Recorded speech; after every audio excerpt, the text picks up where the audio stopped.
इस वीडियो में हम आयसर के द्वारा दिए गए लेटेस्ट अपडेट्स के बारे में बात करने वाले हैं। जी हाँ फ्रेंड्स, आज मॉर्निंग में ही बिग विथ एस बैक ऑफिस में आयसर के द्वारा न्यू अपडेट्स शेयर किया गया है, जो कि बहुत ही ज़्यादा इंपॉर्टेंट है। मुझे उम्मीद है कि आप सभी ने चेक कर लिया होगा। अगर नहीं किया है तो अपना बिग विथ एस बैक ऑफिस लॉगिन करके अपडेट सेक्शन में जाकर आयसर के द्वारा दिया गया अपडेट आप अच्छे से पढ़ सकते हैं, समझ सकते हैं। सो ये वीडियो शुरू से एंड तक जरूर देखिएगा, बिना स्किप किए देखिएगा, क्योंकि ये वीडियो बहुत ही ज़्यादा इंपॉर्टेंट है। आप सभी को अच्छे से समझने की जरूरत है। सो प्लीज़ वीडियो को इन तक जरूर देखिएगा। तो चलिए हम देखते हैं कि आयसर ने क्या अपडेट शेयर किया है। तो सबसे पहले आयसर ने हम सभी को यहाँ पे स्वागत किया है, यानी कि जिन्होंने अपना बिग विथ एस प्लेटफॉर्म पे रजिस्ट्रेशन कंप्लीट कर लिया है, जो अंदर आ चुके हैं, जिनका ईमेल वगैरह वेरीफाई हो चुका है, उन सभी का आयसर ने यहाँ पे स्वागत किया है। और उन्होंने ये भी बताया कि हमें आपको एक बार फिर बिग विथ एस प्लेटफॉर्म पर देखकर बेहद खुशी हो रही है। उत्साह हर दिन बढ़ रहा है और यकीन मानिए आने वाले दिन अद्भुत अपडेट, सुधारों और हर तरह की खुशखबरी से भरे होंगे। अगेन रिपीट करता हूं फ्रेंड्स, ऐसा ने बताया कि यकीन मानिए आने वाले दिन अद्भुत अपडेट, सुधारों और हर तरह की खुशखबरी से भरे होंगे।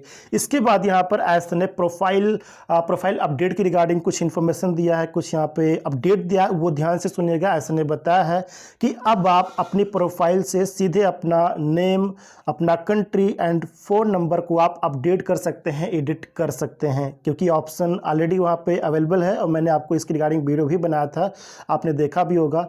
तो अगर किसी को प्रोफाइल अपडेट करने की आवश्यकता है तो प्रोफाइल आप एडिट कर सकते हैं, अपडेट कर सकते हैं। यह विकल्प सीमित समय के लिए ही उपलब्ध है। ध्यान दीजिएगा फ्रेंड्स, प्रोफाइल अपडेट का जो ऑप्शन है वो लिमिटेड टाइम के लिए ही अवेलेबल है, इसलिए कृपया अपनी जानकारी को आप रिव्यू करें, अपने डिटेल्स का रिव्यू करें और आवश्यक अपडेट करने के लिए कुछ समय निकालें। यानी कि कहने का मतलब है कि आप अपने प्रोफाइल डिटेल्स को एक बार अगेन चेक करें। मुझे उम्मीद है कि आप सभी ने अच्छे से फिलअप किया होगा, बट अगेन अपना बैक ऑफिस लॉगिन करें, बिग विथ एस का प्रोफाइल में जाएं, माय प्रोफाइल को ओपन करें, वहां पे डिटेल्स, हर एक डिटेल को अच्छे से देखें, अच्छे से समझें कि जो डिटेल्स आपको वहां पे चाहिए था क्या वही है कि नहीं। अगर कहीं पे कुछ मिस्टेक है, जैसे कि नेम में कहीं स्पेलिंग वगैरह में मिस्टेक है, या फिर मोबाइल नंबर में या कंट्री में अगर कुछ मिस्टेक है, तो आप उसको एडिट कर लें। अगर आपको प्रोफाइल फ़ोटो लगाना है तो प्रोफाइल फ़ोटो भी आप लगा लीजिए फ्रेंड्स, क्योंकि ये जो प्रोफाइल अपडेट का जो ऑप्शन है वो लिमिटेड टाइम के लिए ही अवेलेबल है। ये ऐसा ने अपडेट दिया है, तो इस बात का ध्यान रखें। और मैंने पहले भी बताया है कि आपके प्रोफाइल में वही डिटेल होना चाहिए, वही प्रोफाइल नेम आपका होना चाहिए, जिस डॉक्यूमेंट के थ्रू, जो आपके डॉक्यूमेंट में नेम है और जिस डॉक्यूमेंट के थ्रू आपको केवाईसी वेरिफिकेशन कंप्लीट करना है या फिर आपने कंप्लीट किया है, तो वही प्रोफाइल में आपका नेम जरूर होना चाहिए। इस बात का आप लोग ध्यान रखिएगा।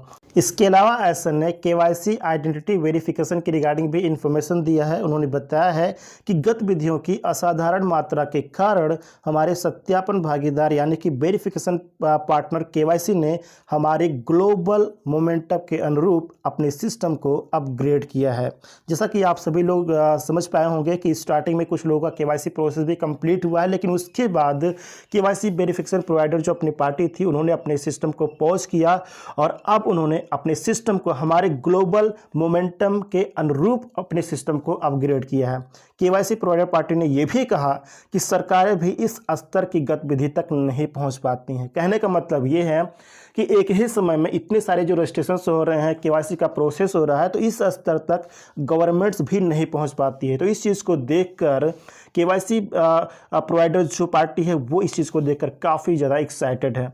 ऐसा ने यह भी बताया है कि सभी सिस्टम अब अंतिम रूप दे दिए गए, यानी कि सभी सिस्टम को, केवाईसी की रिगार्डिंग सभी सिस्टम को अब फाइनलाइज कर लिया गया है। और थर्सडे 13 नवंबर, ध्यान दीजिएगा, टाइम भी यहाँ पे जो डेट है वो ऐसा ने बताया है कि थर्सडे यानी कि आज ही के दिन, फिर आज थर्सडे आप सभी जानते हैं, थर्सडे 13 नवंबर है, तो आज ही के दिन थर्सडे 13 नवंबर को पैसिफिक टाइम तक लाइव होने की उम्मीद है। यानी कि केवाईसी का जो सिस्टम है वो आज के दिन 13 नवंबर को पैसिफिक टाइम के अकॉर्डिंग लाइव होने की उम्मीद है। ध्यान दीजिएगा फ्रेंड्स, ये एक्सपेक्टेड डेट ऐसा ने बताया, एक्सपेक्टेड डेट और टाइम ऐसा ने यहाँ पर बताया है, थोड़ा बहुत आगे पीछे हो सकता है, ये चीज़ ध्यान रखिएगा। तो पैसिफिक टाइम के अकॉर्डिंग अगर हम इंडियन टाइम देखें तो पैसिफिक टाइम से अपना इंडिया 13.5 घंटे आगे है। ठीक है, तो अगर पैसिफिक टाइम के अकॉर्डिंग जो केवाईसी प्रोसेस है अगर 12 AM पर 13 नवंबर को 12 AM पर अगर पैसिफिक टाइम के अकॉर्डिंग लाइव होता है तो अपने इंडिया में आज के दिन दोपहर के बाद यानी कि 1-2 बजे के बाद अपना जो केवाईसी का प्रोसेस है, जो सिस्टम है, वो लाइव हो सकता है। ध्यान दीजिएगा, अगेन रिपीट करता हूँ कि ये एक्सपेक्टेड डेट और टाइम है, थोड़ा आगे पीछे भी हो सकता है। तो इसमें ज़्यादा हमें डेट और टाइम का यहाँ पे चिंतित नहीं होना इसके बारे में। बस ध्यान दीजिए, जब भी स्टार्ट हो तो केवाईसी जिन्होंने नहीं की है उनको अपना केवाईसी प्रोसेस कंप्लीट करना है। तो 13 तारीख यानी कि आज ही के दिन, थर्सडे के दिन अपना जो केवाईसी सिस्टम है वो लाइव होने की उम्मीद है। तो दोपहर के बाद कभी भी लाइव, आज दोपहर के बाद कभी भी लाइव हो सकता है, पूरी उम्मीद है ना। तो ध्यान रखिएगा, जब भी हो तो इसकी रिगार्डिंग मैं कंप्लीट वीडियो भी बनाऊंगा, इस चैनल के थ्रू आपको इन्फॉर्म भी करूंगा, गाइड भी करूंगा कि आपको कब और कैसे करना है, क्या ध्यान रखना है, वो सारा प्रोसेस मैं बताऊंगा। तो किसी को यहाँ पर चिंतित होने की ज़रूरत नहीं है फ्रेंड्स। अब यहाँ पर ऐसा ने कुछ और भी इन्फॉर्मेशन दिया है केवाईसी के रिगार्डिंग ही। उन्होंने ये बताया है कि आपको ये जानना जरूरी है कि जिन सदस्यों ने यानी कि जिन मेंबर्स ने केवाईसी पूरा नहीं किया है उन्हें अगली बार लॉगिन करने पर इसे पूरा करने के लिए रीडायरेक्ट किया जाएगा। अगली बार लॉगिन करने पर यानी कि जब केवाईसी का सिस्टम लाइव हो जाएगा, सिस्टम की तरफ से केवाईसी का जो सिस्टम है वो जब लाइव हो जाएगा, उसके बाद जब आप लॉगिन करेंगे अपने बैक ऑफिस को, तो लॉगिन करते ही आप केवाईसी के पेज पर रीडायरेक्ट कर दिए जाएंगे जहां पर आपको अपना केवाईसी प्रोसेस कंप्लीट करना है। तो इसके लिए चिंतित होने की जरूरत नहीं, मैं कंप्लीट वीडियो बनाऊंगा ताकि आप आसानी से अपना केवाईसी प्रोसेस कंप्लीट कर पाएंगे। तो जस्ट लाइव होने तक इंतजार करें फ्रेंड्स। ओके, यहां पर ऐसा ये भी बताया कि अब सत्यापन यानी कि वेरिफिकेशन पूरा करने के लिए एक डिवाइस की आवश्यकता होगी, जिससे यह आसान और तेज हो जाएगा। यानी कि एक ही डिवाइस से, एक मोबाइल डिवाइस के ही मदद से आप अपना वेरिफिकेशन प्रोसेस कंप्लीट कर सकते हैं। वेरिफिकेशन यानी कि केवाईसी वेरिफिकेशन प्रोसेस कंप्लीट कर पाएंगे, आपको मल्टीपल डिवाइस की आवश्यकता नहीं है, एक ही डिवाइस काफी है आपके लिए, है ना, प्रोसेस कंप्लीट करने के लिए। तो ये चीज ध्यान रखिए।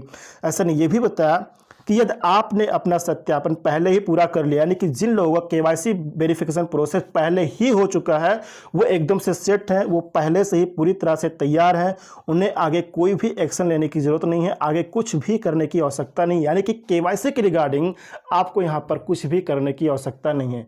फिर से दोहराता हूं, जिन लोगों का केवाईसी वेरिफिकेशन प्रोसेस कंप्लीट हो चुका है उन्हें दोबारा केवाईसी वेरिफिकेशन करने की आवश्यकता नहीं पड़ेगी, उनको कोई भी एक्शन लेने की जरूरत नहीं पड़ेगी केवाईसी के रिगार्डिंग। ओके, उम्मीद है फ्रेंड्स कि सभी चीज़ें आपको अच्छे से समझ में आ रही होंगी। ऐसा नहीं ये भी बताया है कि हम केवाईसी की मात्रा में एक अस्थायी बाधा को संसाधित कर रहे हैं, लेकिन कुछ दिनों में इसे पूरा करने की उम्मीद है। ऐसा नहीं ये भी बताया कि सामान्य प्रक्रिया शुरू होने के बाद जो रजिस्ट्रेशन है, तो रजिस्ट्रेशन के समय फिर से केवाईसी की आवश्यकता होगी। ओके, कहने का मतलब ये है फ्रेंड्स कि जैसे ही केवाईसी वेरिफिकेशन का जो सिस्टम है, जैसे वो नॉर्मल हो जाएगा, अच्छे से काम करने लगेगा, जो पेंडिंग केवाईसी उनका कंप्लीट हो जाएगा, तो इसके बाद जो न्यू रजिस्ट्रेशंस होंगे, तो न्यू रजिस्ट्रेशंस के समय ही केवाईसी का प्रोसेस उनको कंप्लीट करना रहेगा, वो उस समय लागू हो जाएगा। ये चीज़ आप लोग यहाँ पे ध्यान रखें। यानी कि केवाईसी का सिस्टम नॉर्मल यानी कि सामान्य रूप से चलने के बाद, शुरू होने के बाद न्यू रजिस्ट्रेशंस के लिए वहीं पर डायरेक्टली यानी कि स्टार्टिंग में ही रजिस्ट्रेशन करते समय ही जो केवाईसी का प्रोसेस है वो उनके कंप्लीट करना रहेगा। इसके बाद हम यहाँ पर बात करते हैं ईमेल वैलिडेशन के बारे में। ईमेल वेरिफिकेशन के बारे में आसन ने इन्फॉर्मेशन दिया है कि सटीकता सुनिश्चित करने, यानी कि सटीकता मतलब ये है फ्रेंड्स कि एक्यूरेसी को सुनिश्चित करने एंड जिम्मेदारी से काम करने के लिए हमारे पूरे ईमेल वेरिफिकेशन प्रोसेस को फिर से बनाया गया। फिर से दोहराता हूँ फ्रेंड्स, ईमेल वेरिफिकेशन की रिगार्डिंग ऐसा ने अपडेट दिया है कि एक्यूरेसी को सुनिश्चित करने और जिम्मेदारी से काम करने के लिए हमारे पूरे ईमेल वेरिफिकेशन प्रोसेस को फिर से बनाया गया है।